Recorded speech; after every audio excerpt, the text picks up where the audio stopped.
Bonjour à tous. Suite des aliments piquants dans les dynimes de Bassar Vechalab.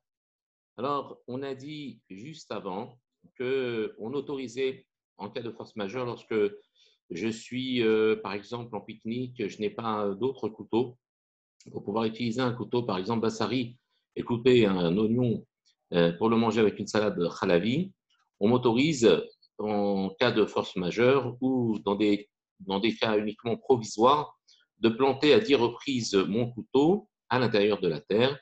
Et c'est permis à des endroits différents pour pouvoir, en fait, quelque part, effacer le statut du couteau et permettre maintenant de couper l'oignon avec ce couteau qui est anciennement Bassari et qui, maintenant, deviendra neutre, en tout cas dans ce contexte-là, et permettre de manger l'oignon avec du halavi. Maintenant, on a coupé un aliment piquant avec un couteau halavi. Alors là, on arrive à notre inyan, c'est que l'aliment piquant qui a été coupé avec un couteau halavi, on ne mangera pas cet aliment dans les 6 heures qui suivent la consommation de la viande. Et si par erreur, il a introduit ce mets piquant qui a été coupé avec un couteau halavi dans un plat basari, s'il y a 60 fois le volume dans le plat que le volume de la lame du couteau, alors à tafshil moutar. On dira que le tafshil, il est batel barov, c'est-à-dire que l'aliment harif qui est de statut halavi a été annulé dans la majorité, c'est-à-dire dans 60 fois son volume. Pas simplement la majorité au sens purement statistique, mais il faut en plus 60 fois son volume, même si Minatora, on avait vu qu'il suffit qu'il y ait juste la majorité d'aliments pour pouvoir annuler la minorité. Ici, les Khamim ont instauré 60 fois le volume, donc c'est beaucoup plus que la majorité. Et même l'aliment qui a été à l'intérieur du bassari, eh bien, lui-même, il devient moutard, puisque la quantité, on va dire, est 60 fois supérieure à la lame du couteau, c'est-à-dire au volume de la lame du couteau qui correspond à l'endroit de section, eh bien, tout l'aliment devient permis, et même l'oignon, par exemple, qui était halavi, devient permis quand il y a 60 fois le volume de cette section. S'il n'y a pas maintenant 60 fois le volume de cette lame de couteau, le tafshil, il est interdit. Et la marmite, et la marmite, il faut la cachériser avec agala. Vous voyez que ça va très loin. Ce n'est pas simplement uniquement des halachot, on va dire, d'ordre a posteriori. On est vraiment dans un cas de bassar vechalav. Et c'est pour ça que c'est important de connaître sur Inyan de sakin et de harif et de chimoutz, etc. Tout ça, c'est extrêmement important parce que ça peut malheureusement rendre complètement interdit un plat à la consommation si on ne fait pas attention. Si maintenant on coupe un ma'achal, un aliment harif piquant avec un couteau parvé, mais on le fait avec sur un keresh ritour, c'est-à-dire sur une planche à découper ou tzalachat.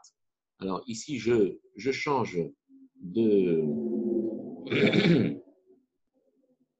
je change d'écran pour pouvoir en fait passer à un autre écran. Donc,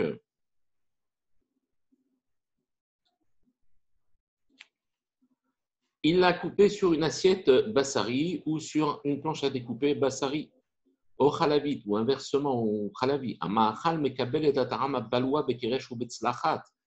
Il s'agit ici pas simplement du couteau qui transmet le statut, mais aussi l'aliment va prendre, puisqu'il va être découpé sur cette planche qui est bassari ou chalavi ou dans cette assiette, il prendra le statut de l'assiette. Il va devenir comme l'assiette ou comme la planche.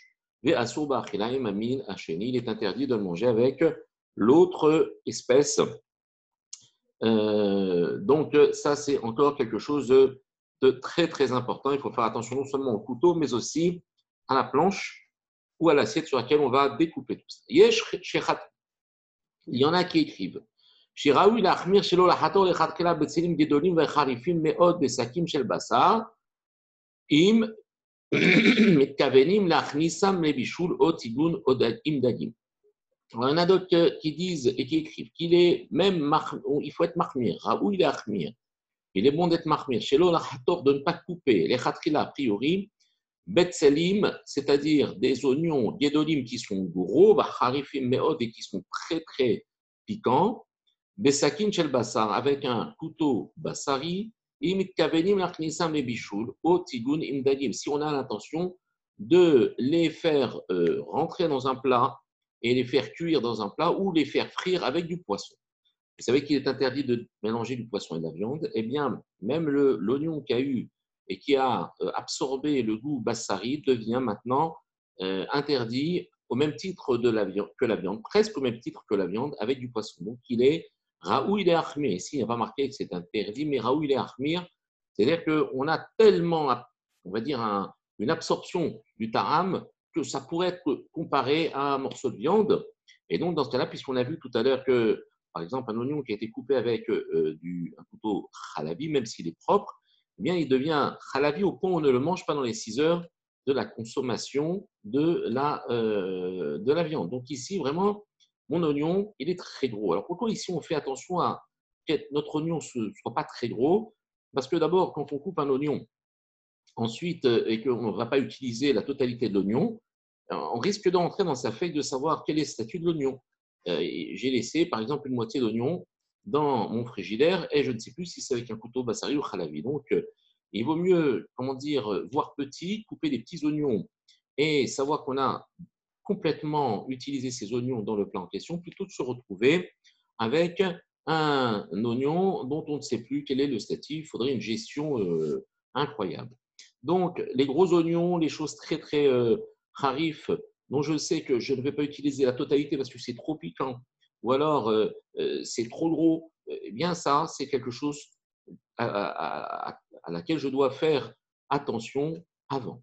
Il y a aussi un deuxième, on verra, une deuxième condition pour laquelle on ne fait pas de gros oignons très piquants, parce qu'on ne laisse pas ce qu'on appelle un oignon qui a été épluché, découvert, même s'il est au frigidaire, même s'il est dans un tupperware, passer la nuit. Ça s'appelle, donc, il y a un issue ici de l'INA, c'est-à-dire de laisser de l'oignon découvert qui n'a pas été épluché.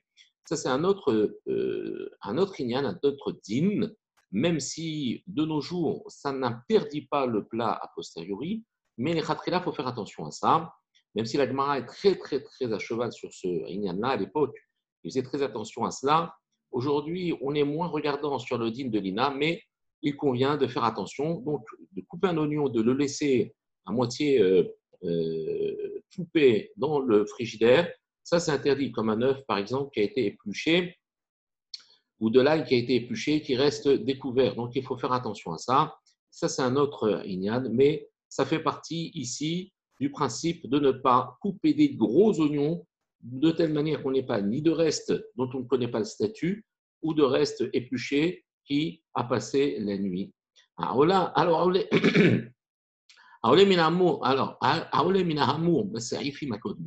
qui maintenant, on va dire, sort, qu'est-ce que ça veut dire? Ça veut dire qu'on va conclure des serifim akodmim, c'est-à-dire des paragraphes précédents.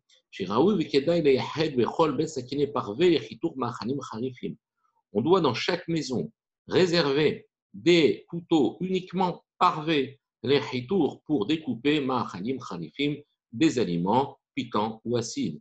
O lishtadel veliknot gam betsalim o limonim ketanim, et faire attention de ne pas trop avoir les yeux plus gros que le ventre, ne pas acheter des oignons ou des citrons qui sont gros, mais faire attention de les acheter quand ils sont petits, pour que justement on ne rentre pas dans le safek après avoir coupé, d'y avoir des restes ou de laisser les aliments épluchés